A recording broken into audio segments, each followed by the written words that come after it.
Yes, it's your boy Guapo here. Top left, heavy in the building. Presenting you guys TopLeft Conversations, episode 1. Introducing my special guest to the right. I got the amazing AB2. Thank you guys for having me here. My name is Andy Baquero, and this is Top Left. Yeah, let's go. Yo soy el ave 222.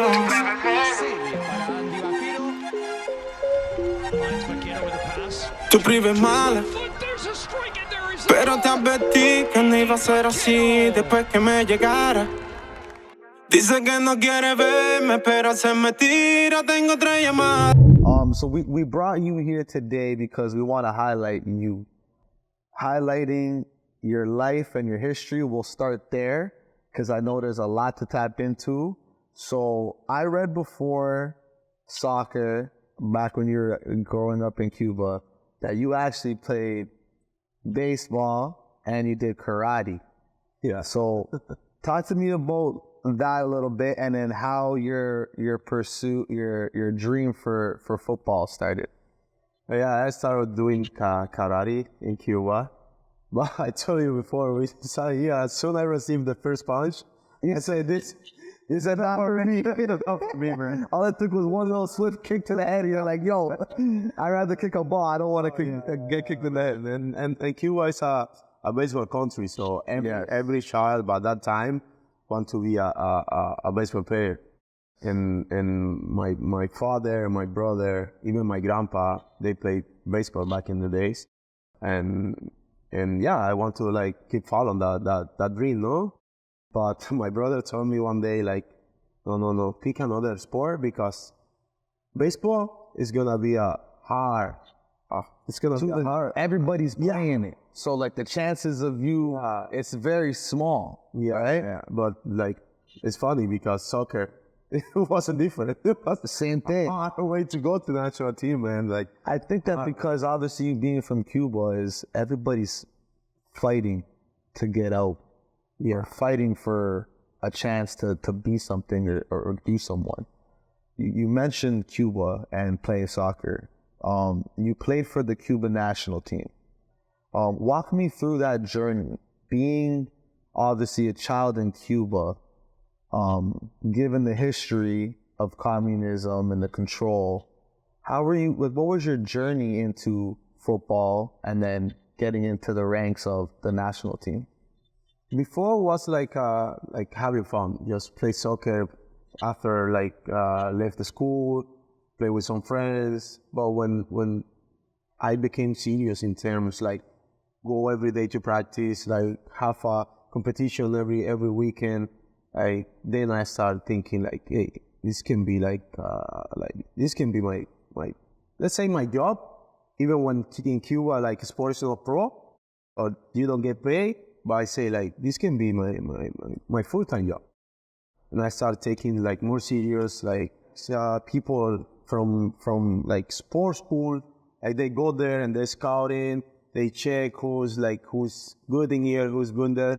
So they pick you, then you go into like provincial, nationals, and then national team. It's like, it's a long way to go, like it's hard. Right. Because a lot of like good talents in Cuba. I always say that like Cuba's like produce a lot of good sport players, but because it's not like it's no professional, like all those guys like made the national team, made like a good career, and they left the country. They left the country to like have a better opportunity. For example, myself. Exactly. So any challenges on or off the pitch? A lot. And I was saying before, like, I'm used to it to take the bus. In Cuba, I had to take the bus for like 2 hours from my hood to go training with the provincial team. Because at that, how old were you at this time? Like 12, 13? So 12, 13, going on an hour and a half bus. Yeah, by myself. By yourself? Yeah. That was hard. That's one of the hard challenges I had. at that time. I go there and like some people like paying for being my spot, and I have to deal with that. Like sometimes don't make the team, like sometimes be out. And coach came and say, "Oh, Andy, you cannot train in here, but this guy can train because that guy like pays." So it was hard. It was hard. So that, but a lot of the politics. Oh yeah, that go into. oh yeah. Talk to me about your upbringing in Cuba, family life. How was that for you? I always say like family for me is like everything. Like without my family, I don't know like if Andy Baquero exists. But it's funny because I was talking the other day with my friend and say like I don't remember when my family started going to my games. It was after like I made like U17 and national team. Provincials, nationals, like I never see my family in my games. Since God, I live close to with the facility where we make like the competitions. It's like around like 25 minutes walk. So I went to my game. I have to go to my game by myself. My parents doesn't like soccer, to be honest. They don't understand. Yeah, siblings? No, two brothers. Two brothers are older than me, yeah. Okay. One of them, like my brother, he went to the game, but he became like crazy right after the kickoff. I say it's in front of my mom, I say, please don't go to any of my games, ever. Like, because I can hear you from the field. Like you start like yelling people and like, I'm getting nervous because of you. You know the lie. Moms don't play about their kids, eh? They don't play about their baby boys either. So that's amazing to hear. So close-knit family. Yeah. Growing up in Cuba, obviously, like you know. I was a baby boy, to be honest. You make it into the provincials. You're making it into the ranks of the national team. How was the process of you growing up, being 12 years old on that bus, now getting into U17, U18? You explained to me earlier that you were in the U20 World Cup, for Cuba. Yeah. Explain to me that moment that you played in that tournament, that whole process, because that to me is an amazing accomplishment. Yeah. First of all, I have to say like nothing changed for taking the bus to go practice. Nothing. Even in the national team, still had to hop on that bus. Swear, like after training, try to take the bus, going home. Like take the bus the next day, go to practice. Even in the national team, and be part of the national team like was amazing. Like be there, like represent my country. That's like a dream come true. It's funny because we play against Canada the first game. We beat Canada. I have a few friends like right now in Toronto, in Canada. I play with a bunch of guys like in that team. The head coach in that team or the assistant coach in that team was my head coach at my first team in Canada. So we always joke around. Yeah. Was that Valor? Valor, yeah. Yeah. So as soon as he came in, he said like, because of you, I lose my job. Yeah. I say, man, you just came in, I just signed. Like, I'm not gonna play this thing. Yeah, because of that. Yeah, because of that. Yeah, he was joking with you. Yeah. So, yeah, like we play Canada, we beat Canada, and then we beat Nicaragua, and then we go to that crucial game against Costa Rica, man, and when the ref like just blow the whistle, man, like you just start crying and like. Was that to advance to the next round? Oh yeah, you make the workout. No, that was to make to qualify. Yeah. We worked like undefeated, without like games, without like preseason, without like friendly games, without food, without nothing. Just like parents support. That's the only support you get, and the coach. So then fast forwarding into 2019. I read that's when you defected. Yeah, September 7, 2019. I defected here. Could you talk to us briefly about that journey and that transition from Cuba, making that big decision, given everything that you had going on in Cuba, and leaving to come to Canada? So I came here to play the CONCACAF National League. But before that, I was in Dominican Republic. After I finished my season in DR, I went back to Cuba. with more than 3 offers to go play pro. So I remember I went there with all these offers. I sit with the president of the federation in Cuba, and I say, look, I don't want to pick by myself. I have these 4 offers for you guys. You guys pick for me. My dream is you play outside, come back, be with my family. I never think about the Fed. Never. I swear to God. Never. And I give it, like they say no. Like, no. That's it. No reason, no excuse, nothing. No. Just no. I play like everything. I couldn't play with the national team. So at this point, I need to play pro. I want to see if my level, like if with my level I can play pro. So a very vulnerable age. Like you gotta, in your mind as AB2, in your mind as Andy Ruiz, I gotta make something happen. Yeah. And I start like growing up in Cuba, in my family. Now I have to support my family. I don't have money. I play for the national team and I have to sell my cleats. I was in Cuba like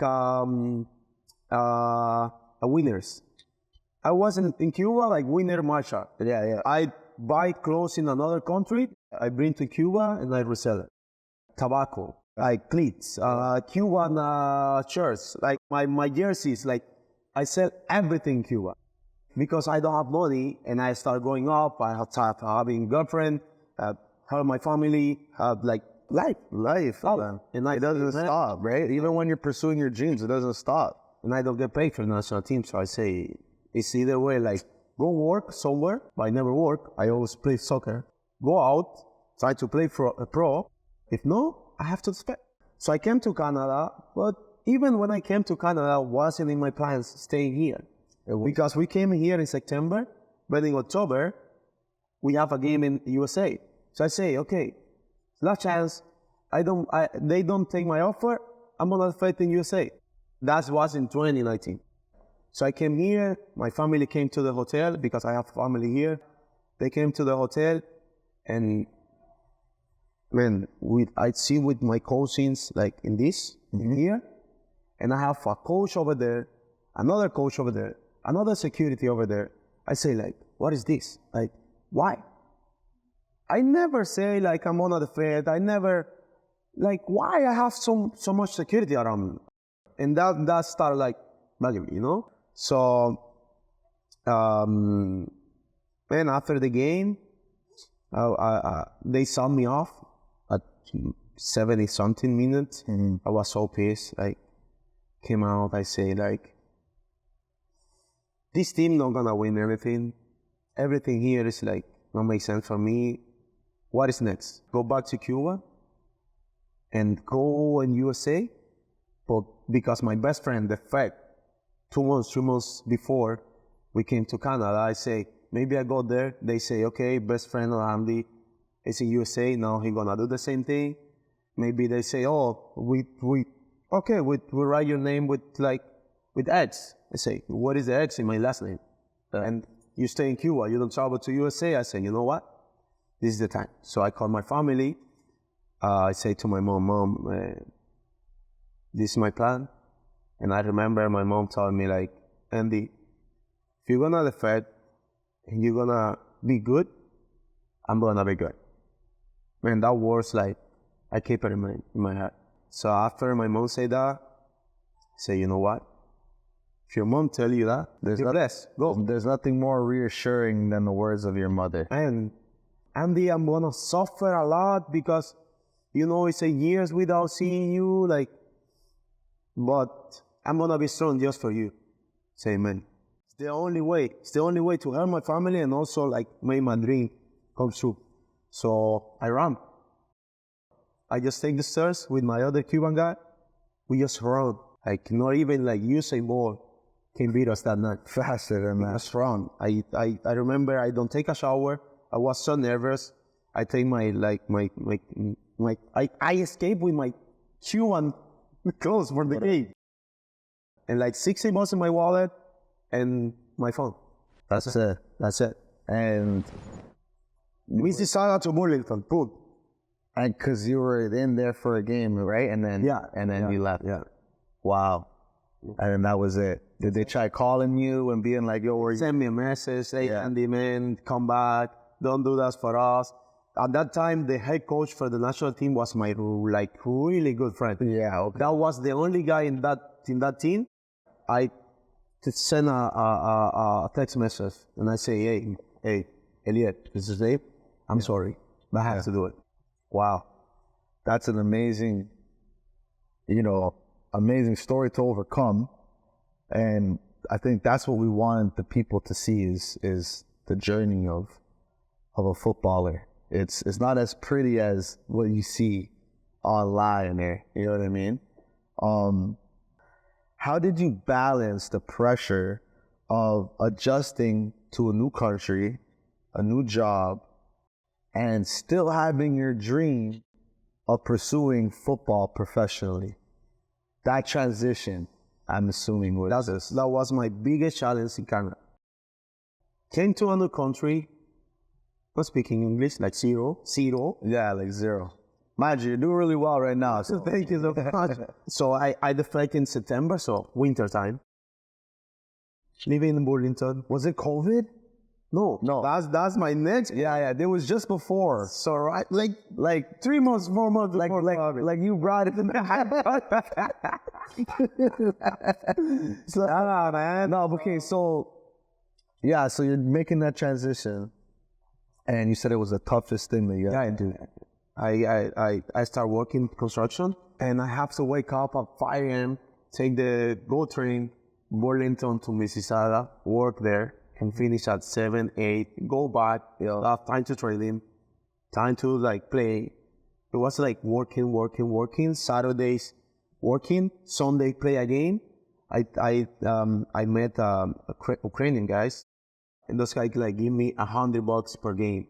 When I saw that $100 my first game, I don't have words to describe that moment. I was so happy. Well, $100. Let's put it into perspective. You went your whole youth career playing nationally, the top of the top level in Cuba. You didn't get paid one time. You were telling me you didn't get paid one time. $8 a month. $8 a month. You had to sell your clothes and stuff just to get by. And then you come to Canada. Still a tough situation. I'm not taking anything away from that. But then you go and these guys play and they give you $100. This is the first time you've been paid to play ever. Oh my goodness. I saw that. Yes, I remember I finished that game and I went to a cruise with my Cuban friend. I met a Cuban friend and say, no, it's a cruise. I'm going to pay for you. Come. But I say, I don't have any clue. Yeah. So I take that $100. I went to Sarah. You went and got shoes, pants, and t-shirt. Yeah, so you can be fresh for your trip. So that made you realize, though, that you can make money off soccer. Yeah. Then after that, COVID. So I spent all, when COVID hit, I say, soccer is gone. Because I started training with Vaughn. And I say, okay, this guy play, I can play. So we start doing games. I say, okay, the talent. COVID, man. Right when you start getting the wheels rolling, you're doing everything, and you're trying to move forward, life again comes out. And before COVID, I find work with Machon's family. When I start playing for them, Machon's family offer me basement, work with them, play soccer with Nueve de Octubre, and also go free to every single Machon and Nico the party. So I was living the dream. So when I start playing for Vaughn, I say, okay, now I'm let's go. Then 2020, COVID hit. War send you home. Start collecting EI money.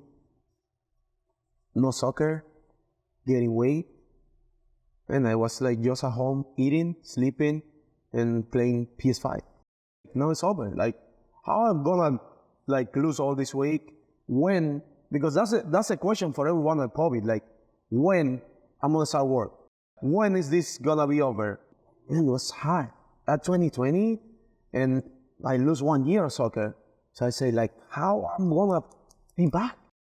So in 2020, again, Vaughn helped me a lot with trying to find a team, and Valor reached me out with the offer. Like, my good friend is a Canadian soccer player. He played in Vancouver Whitecaps, and now he playing in Germany. And he reached out the coach and say, hey, There's a player. yeah, Sign a contract? that's another story. Right. I went to Valor for like 2 weeks, but because it was in like almost let's say the end of COVID, I was to be to another province. You have to be in quarantine. So I went there like thinking, okay, I'm going right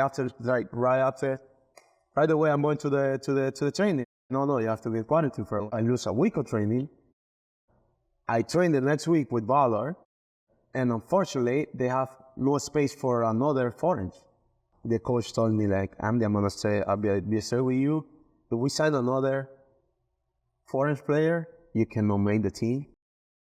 But if we sign a domestic player, it's a chance for you. But you have to go back to Toronto.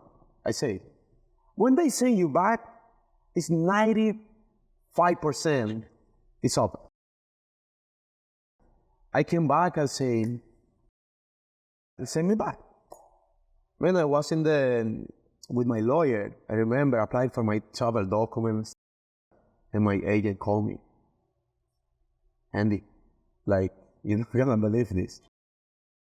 They applied, or they asked for a special permission to the CPL because you already are a protect person by the government. You're doing taxes, and like, you're gonna Considered like a citizen. as a domestic player. I say, man, like, are you kidding me? Oh, my mom, and I start crying, like, man. I read that you played the most minutes. Yeah, I played. You end up being like an integral part of that team. Yeah, I think I missed, in 4 seasons I played with them, I think I missed, like, let's say, like, 7 games. I played, like, the majority of the game.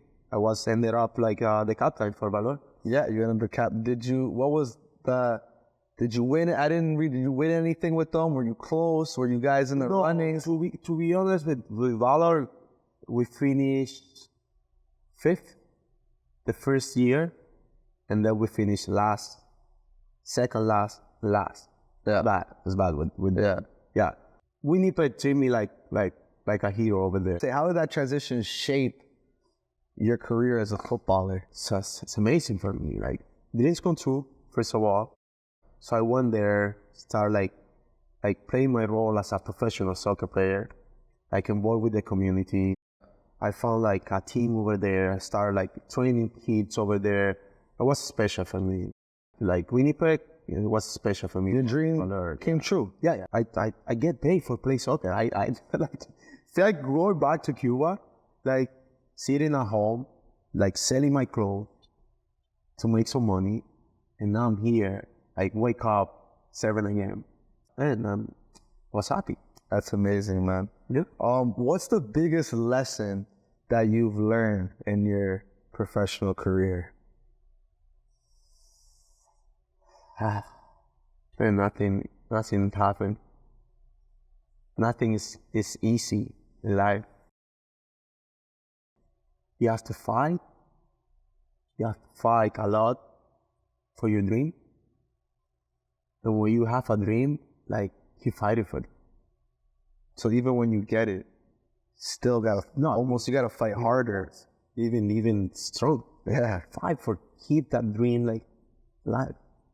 Only 12 people in the world, actually you're the 12th, have been able to play in a World Cup outdoor match and a World Cup futsal match.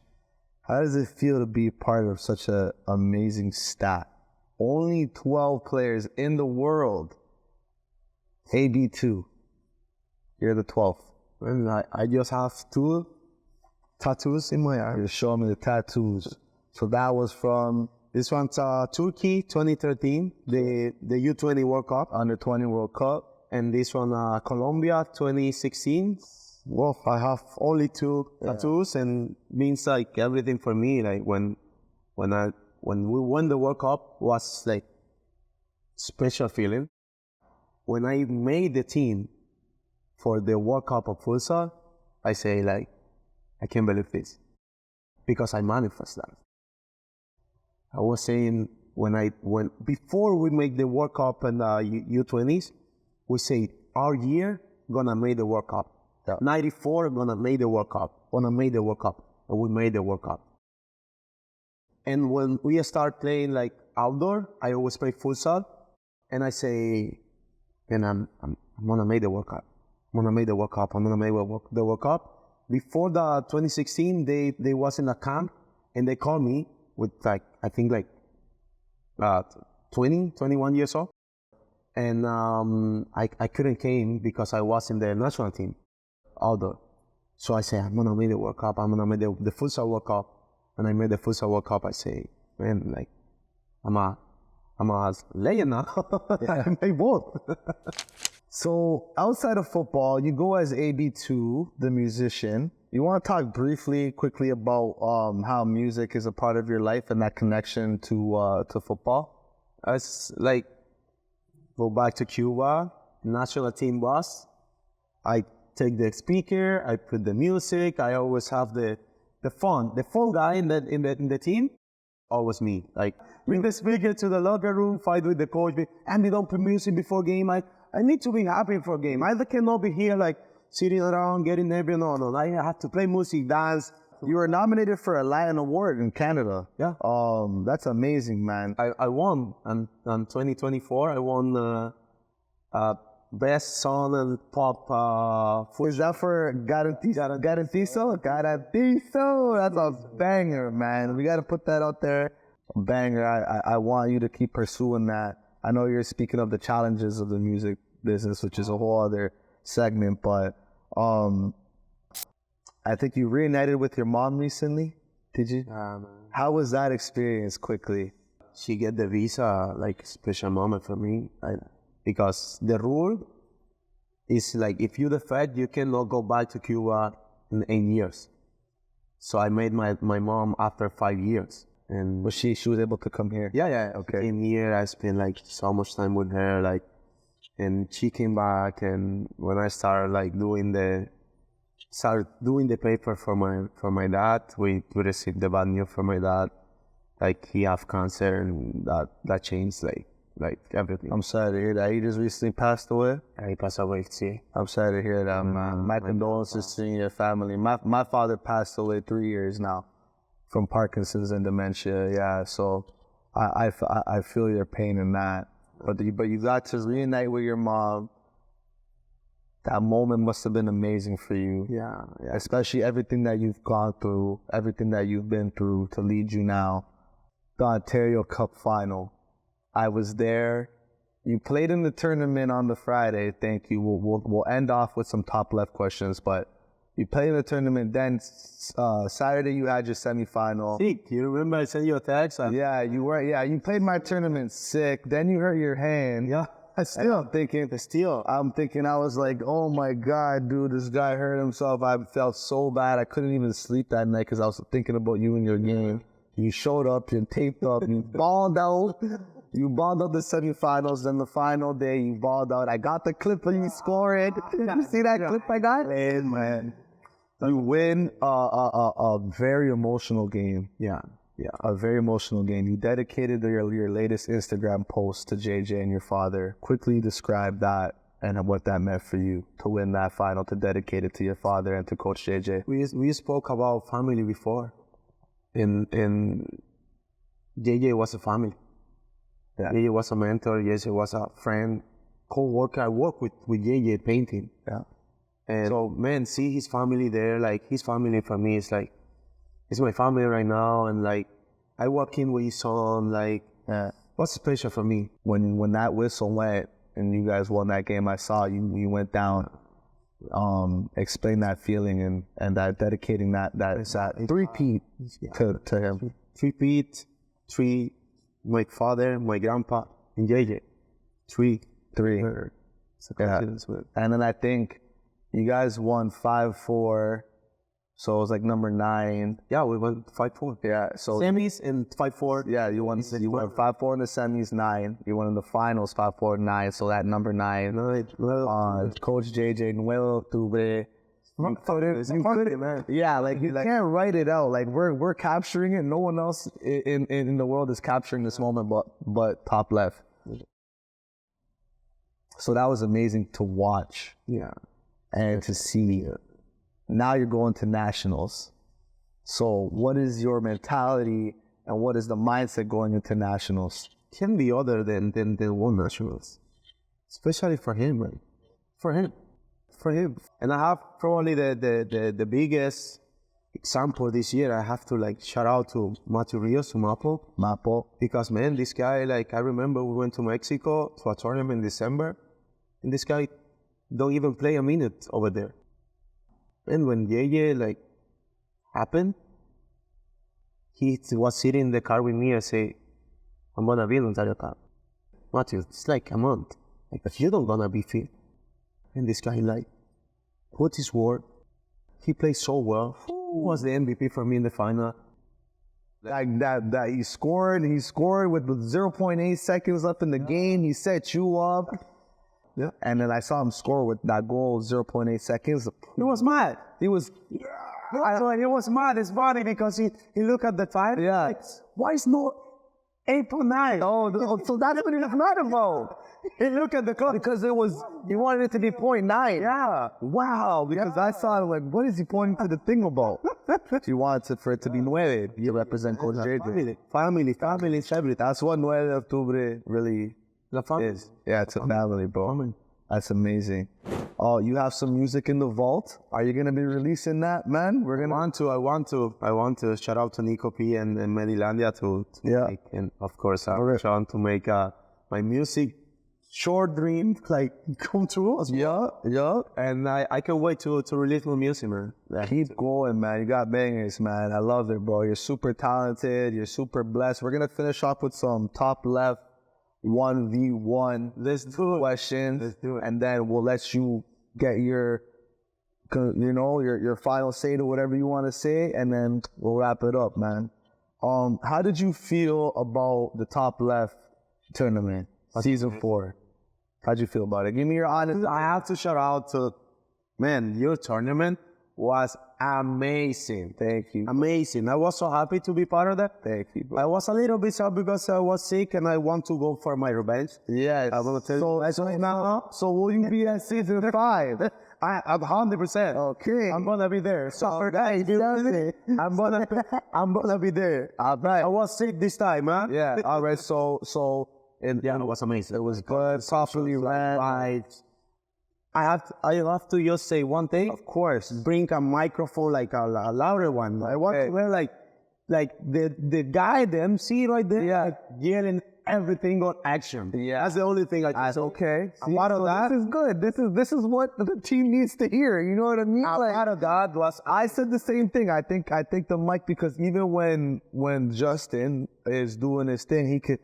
And that's when they're here, okay, so that's good, and then that's amazing. Competition, great. A lot of like ballers there, a lot of 1v1. Yeah. It's nice. I love 1v1 situation. Yeah. Okay. So when you're in a 1v1 situation as a footballer, like obviously training and preparation, but what's your go-to move, man? Like, to be honest, I love to watch every single player, and then I say, okay, strike footer, left footer, I can go here. I'm like scouting. I have so many skills, but I go to simple. Right. If I saw the space, I try to score. That's the point. So I try to score. I know it's fun to watch, like crazy move, but I just going to win. So that's the point. Right. So okay, that's so good feedback. Good. Going into nationals, like you were saying, you're ready, you're prepared, mentally, physically, emotionally, you're good. All these sadness, like things, make me like more strong. Makes you stronger. And does that fuel you out when you're on the pitch? Yeah, 100%. I just want to thank you from the bottom of my heart for making the trip, for being out here with us to spread your story.